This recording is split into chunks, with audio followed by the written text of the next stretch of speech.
TB के खिलाफ नई उम्मीद। दिल्ली के मिरांडा हाउस के लैब में विकसित हो रही नई पीढ़ी की वैक्सीन।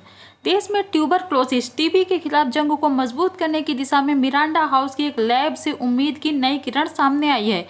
यहाँ वैज्ञानिकों की एक टीम न सिर्फ टीबी की नई पीढ़ी की वैक्सीन विकसित कर रही है, बल्कि ऐसी सरल जांच तकनीक पर भी काम कर रही है जिससे बीमारी की शुरुआती चरण में ही सटीक पता लगाया जा सके।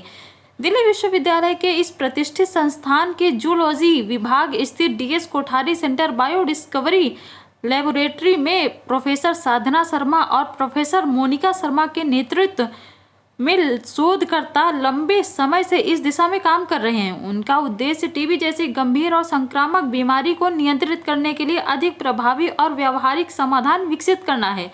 दोनों प्रोफेसर पिछले 20 वर्षों से इस विषय पर शोध कर रही हैं।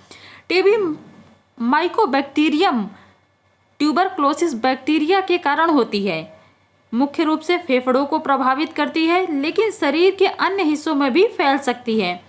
वैश्विक स्तर पर यह बीमारी आज भी बड़ी चुनौती बनी हुई है।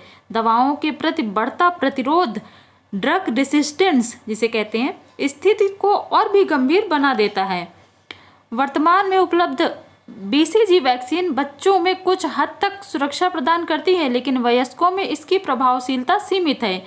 इसी कमी को दूर करने के लिए वैज्ञानिक सब यूनिट वैक्सीन विकसित कर रहे हैं। यह वैक्सीन टीबी बैक्टीरिया के डार्मेसी प्रोटीन DOSRBC1 और DOSRBC2 पर आधारित है, जो बैक्टीरिया की निष्क्रिय अवस्था में सक्रिय रहते हैं। शुरुआती परीक्षणों में यह वैक्सीन चूहों पर प्रभावी साबित हुई है।